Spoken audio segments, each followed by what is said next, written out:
All right, it's time to bring this home and start this project. I've been holding off on ordering parts because I've got to have it on hand to measure the dimensions. So hopefully when I get this home, I'll be ordering tanks and showers and toilets, mattresses. Got this new fancy hitch on there. You guys seen this kind? This is my next major project. I'm going to be converting this 8.5 by 24 feet, 8-foot tall cargo trailer. This is going to be a true 4-season luxury toy hauler.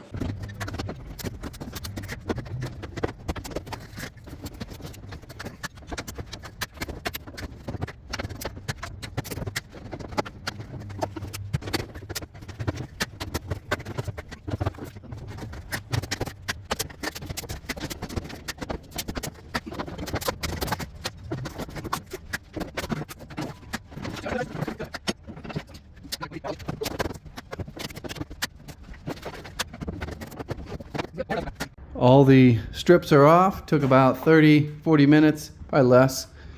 Next, I'm gonna go pull all the staples. This wood here is just too valuable to just throw away. I'm gonna be using it back in place to cover up behind closets, behind the bunk beds. You know, these bunk beds are gonna be little caves. Out here in the main living area, we'll have a nice finish on the walls. We won't have OSB, but got to save some of it. Got to find a spot for it. A little update. We just went around and pulled all the staples out of the big boards, because when we're moving these around, we don't want them cutting us. Right now, he's working on pulling screws. Got a lot of screws to come out, and then we'll see what we're working with. We will see what the quality is of this Sawyer trailer. 24 foot plus a 20-inch V-nose, 8.5 wide, 8 feet tall.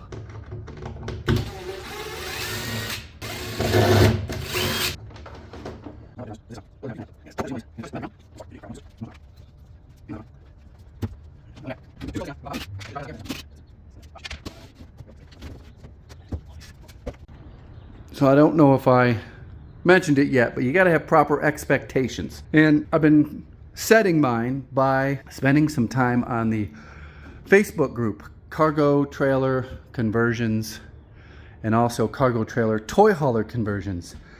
And reading for several months on what people are finding as far as problems. There's a lot of people that find holes, like they see daylight through their camper once they take these down. They also have found that these panels come loose from here, because this is a completely screwless exterior held on with adhesive, actual glue, not tape. So far, things are looking good. It looks like they hit this with a sander. Every strip, they may have gone a little wide here.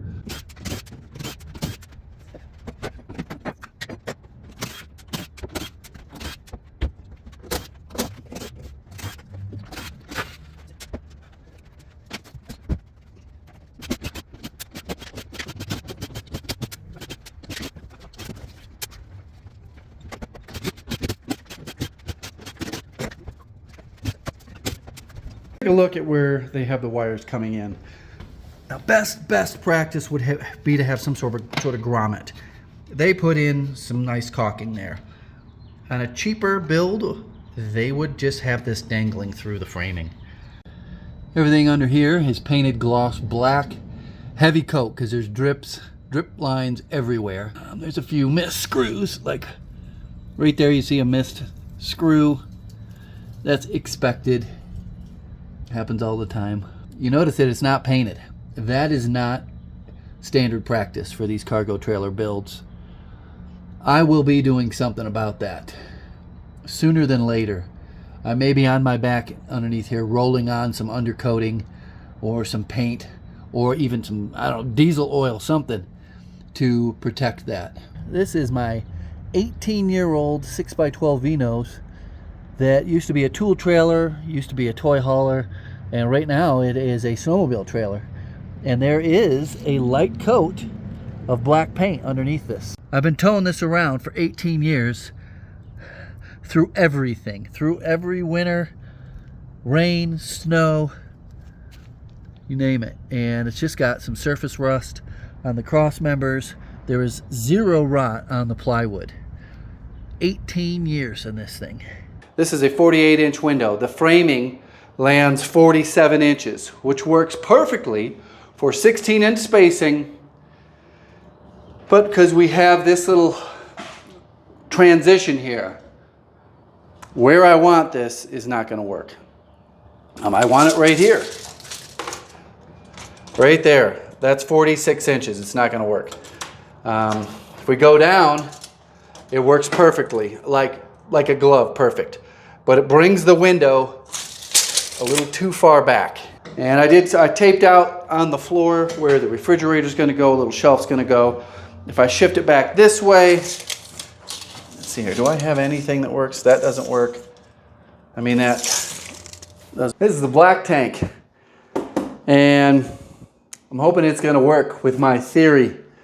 I've drawn some plans out, but until you get things here and actually see their physical size and start trying to figure out that third and fourth order operations, you don't know if it's going to work. This is going to be the bathroom, and you got to step up into the bathroom. I'm either doing 1 or 2 inches of insulation on the floor. Maybe this will help you visualize. And things are up to changing, you know. The floor height, there's going to be a decent step up into the bathroom. But keep in mind, the floor that you're walking on is also going to go up 2 inches. If I do my job right and make this thing super insulated, I really want our 12 on the floor as well, 2 inches on the floor. Right here, this is starting the outline of the shower. This here is the door. It's either going to be a pocket door or it'll open. There's plenty of room here for it to open, and you walk right into the shower. You go in, you turn, there's going to be a little mini vanity right here, and then there's a decent amount of room in front of the toilet. There's a quick shot of my cutting setup. Just one of these 12-inch Evolution cutting saws. It's not an abrasive saw, it's a carbide blade, so it doesn't make sparks. I'm in the planning phase of putting this window in and making my cuts. Just wanted to go over a couple of the basics. It might help you not make a mistake. I've made a lot of mistakes in cutting over the years, and I've got to make sure I don't make any of those. Now here are my cross braces. They're going like this. They're going to get welded in like that. I've got to cut these vertical framing members, but not cut the exterior siding. So there's going to be a flange, a 2-inch flange sticking up of this so that it covers the framing, if that makes any sense. Not too bad, but it's not easy. A lot of process is easy now. I'm trying to show you this one here to show you. It's like I'm trying to steal on this surface. This is basically this sanding where it was supposed to be.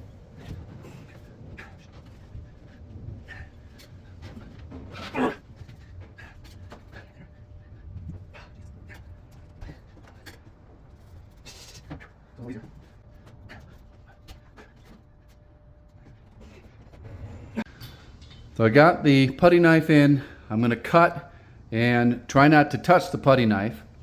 I've went to the outside and I've already put dents. There's 2 little dents that poke out. Not very good. Maybe some PDR action can get them to go back flat. But I'm going to try to get all my cuts first and then go from there. Okay, we're doubled up on the sacrificial putty knives.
Because these measurements are not forgiving. There's not a lot of lip to cover up, making this hole a little extra big. I want to get my horizontal one in and measure off of where that one's actually going to go, weld it into place to get my top cross cut. What I'm doing right now, I did cut the top, and now I am working this putty knife up. And once you get it started, you can get your fingers behind it and kind of slice at it, and it's going a little bit faster.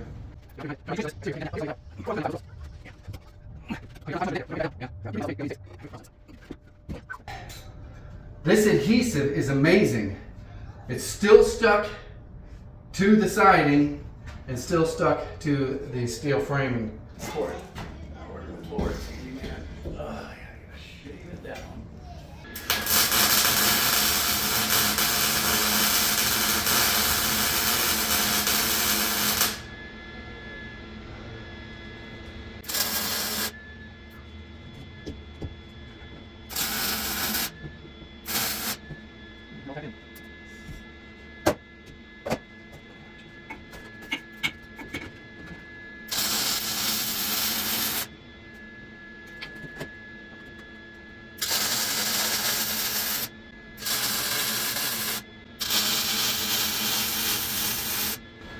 So no signs of deformation.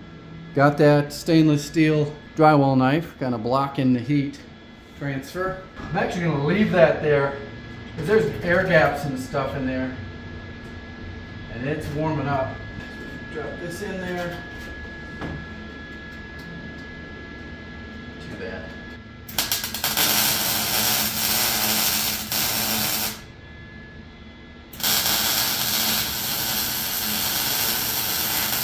Right there, the ripples in these two verticals, all that's getting cut out.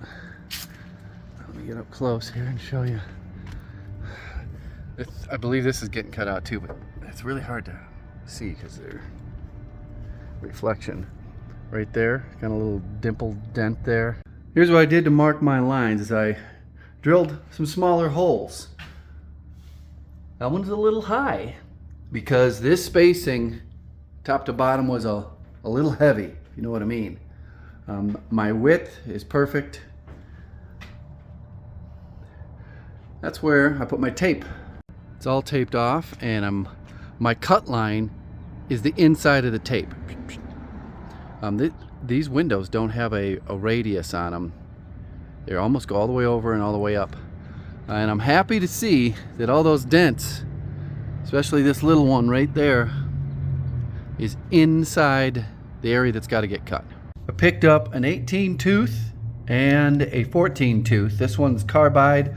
This one is much cheaper. This is like $8 for 2 blades. This was $13 for just this one blade. It says it's for laminate. This is technically a lamination, aluminum, plastic, aluminum. And then when I drilled through it, it was like drilling through butter. So I got a feeling this is going to go very easy as far as cutting through this material. I just have to make sure I'm steady and cut a perfect line.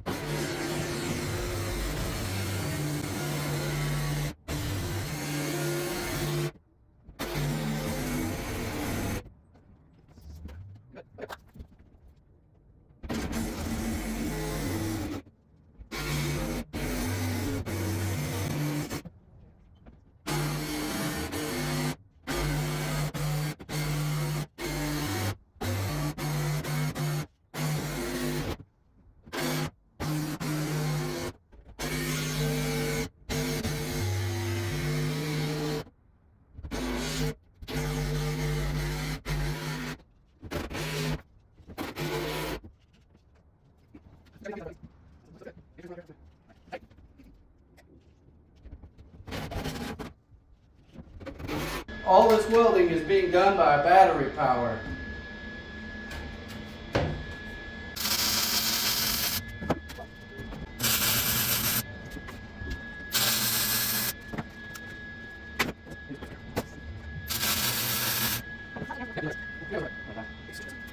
This window is going to be sealed up with 3/16 by 3/4 black butyl tape. It'll be cap sealed with a specific Sikaflex. I'll show you that once we get to that part. I highly recommend the black and not that gray white stuff. Because this is a 48-inch window, there's no way to avoid going over one of these seams. So I'm going to double up right here, and like I said, there'll be a cap seal of Sikaflex caulking. I'm also got another special Sikaflex, I think it's 252, that I'm going to be gluing this panel to this framing. This side's good, but also this extra framing piece they put in, nothing's supporting this one. It's not glued. So I'm going to glue that whole one and glue all around this. Like, look at this. Is going to cool down for a few more minutes, maybe more than a few minutes. Again, maybe 20-30 minutes before it cools down. Here's the adhesive, Sikaflex 252. I've loosened up everything so that when I push it in there, it'll sink down in there. Crazy what you can build with Amazon overnight delivery. It's pretty thick stuff. What do you guys think? It came out great.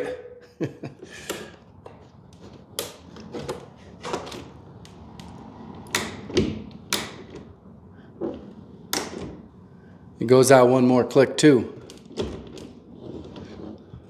My only slight mistake is the spacing between this top and bottom cross member is about 1/4 inch too big. And I'm gonna have to make some of these little angled tabs here.